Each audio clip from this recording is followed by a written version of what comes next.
बाद ये सरकार की हालत जनता कैसे करती है वो आपको आने वाले दिन में ही पता चलेगा।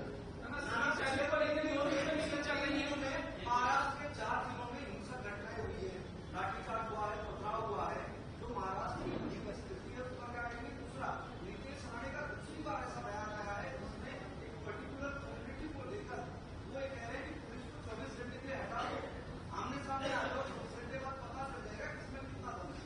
उसका बाप तो सागर बंगले में बैठा है, तब तक नहीं रहेगा आवाज। सागर बंगले से उसका बाप हट जाएगा, अपने आप आवाज बंद हो जाएगा। एक महाराष्ट्र में कानून व्यवस्था कहां बची है? मुस्लिम हिंदू, बौद्ध हिंदू, ये प्रक्रिया तो उन लोगों की है ही। पार्लियामेंट में हारने के बाद अब महायुति को डर पैदा हो चुका है कि हमारी सरकार अब नहीं रहती है। उनके भी सर्वे के अंदर में हमें देखते हैं तो उनका सर्वे भी 100 के अंदर है, बीजेपी और उनके साथी। तो उनको पता है, तो विभाजन कर हम लोग सत्ता में आ सकते कि ये कोशिश कर रहे हैं। लेकिन महाराष्ट्र की परंपरा जो शाहू फुले अम्बेडकर विचारधारा की है, छत्रपति शिवाजी महाराज की है, इस परंपरा इतनी मजबूत है कि ये जो जिस तरह से डराने का, धमकाने का, किसी के ऊपर हमला करने का जो काम कर रहे हैं, ये नहीं चलेगा। लोग समझ चुके हैं, इनके दाव समझ चुके हैं, लोग इनको जवाब चुनाव में देंगे।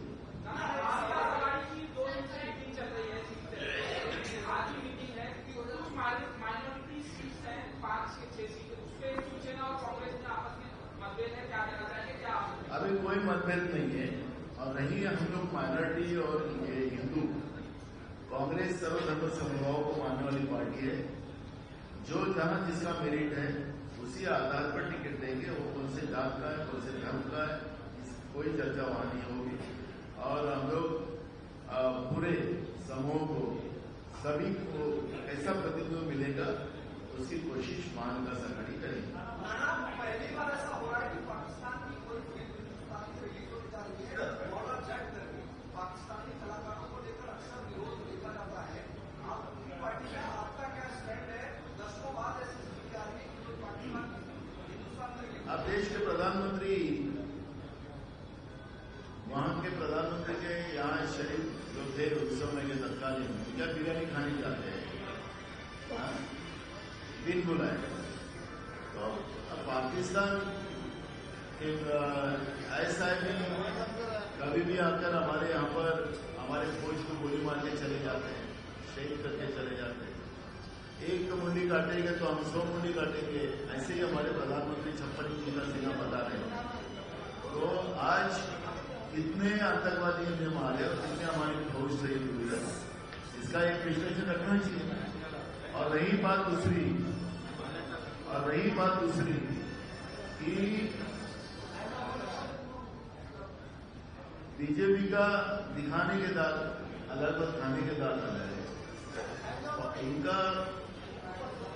इनके लोग को जब पाकिस्तान में गए, इनके कई लोग भाजपा के बड़े बड़े नेता जिन्ना के कब्र के पास गए, जिस जिन्ना ने हमारे देश का विभाजन किया, तो इनका समर्थन किसको है? ये तो बीजेपी का सबको पता है। तो इसलिए इनके बारे में बहुत वो पिक्चर की है। कल पाकिस्तान अभी चीन में, चीन को पूरा हमारा बॉर्डर जो है नॉर्थ ईस्ट वाला पूरा चीन के कब्जे में। राहुल ने कई बार पार्लियामेंट में भी इस बात को कहा, सरकार जवाब नहीं देती चीन के बारे में, बोलने को तैयार नहीं सरकार। आखिरी ये सरकार जो है देश की, ये देश हित की नहीं है, इनके खुद के हित की वाली सरकार है। संजय राउत ने कहा है कि कांग्रेस सीएम पद पर दावा न करे। ये निर्णय जो है कांग्रेस नेता नहीं ले रहे, यहाँ के जितना लगातार बयान दे रहे हैं। हमने कभी नहीं कहा, हमने यही कहा है कि हम महाविकास आघाड़ी करके सामने जाएंगे और महाविकास आघाड़ी करके ही चुनाव लड़ेंगे। और हमारे हाईकमांड जो है चुनाव के बाद वो डिसाइड करेंगे मुख्यमंत्री किसको बनाए।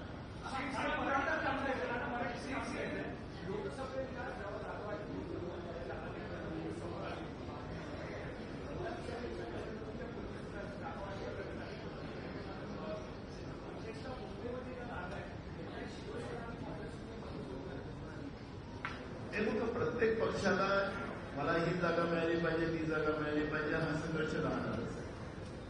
आखरी या सगळ्या याच्यामध्ये एकत्रितपणा आणावाच लागतं. आता त्या पद्धतीचा प्रयत्न सगळ्यांचा सुरू आहे. कार्यकर्ते त्या भागातले त्या भागातले नेते त्यांचा प्रेशर असतो आणि त्या सगळ्या याच्यामधून हा मार्ग काढावा लागतो. आता हे सगळं बोलणी चालू आहे. त्यामुळे मी तुम्हाला मग सांगितलं की सामंजस्यानं जागा वाटपाचा प्रश्न संपतो.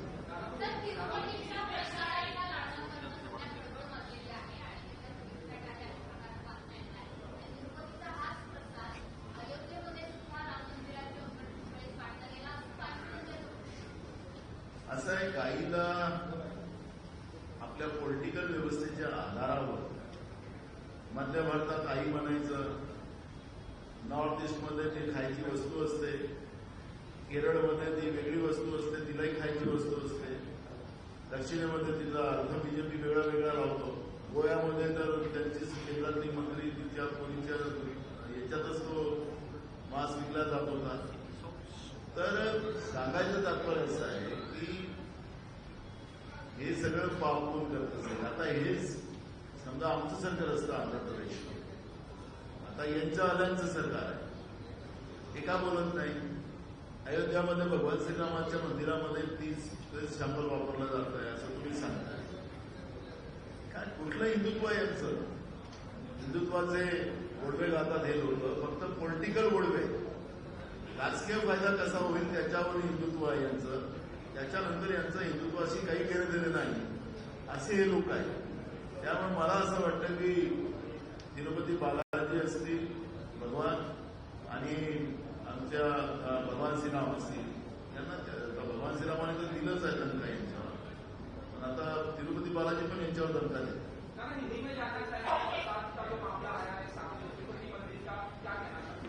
जब हिंदुत्व की बात करते करते ये लोग सत्ता में आए, लेकिन हिंदुत्व इनका सत्ता के लिए है, हिंदुत्व इनके ब्लड में नहीं है, ये इसमें स्पष्ट होता है.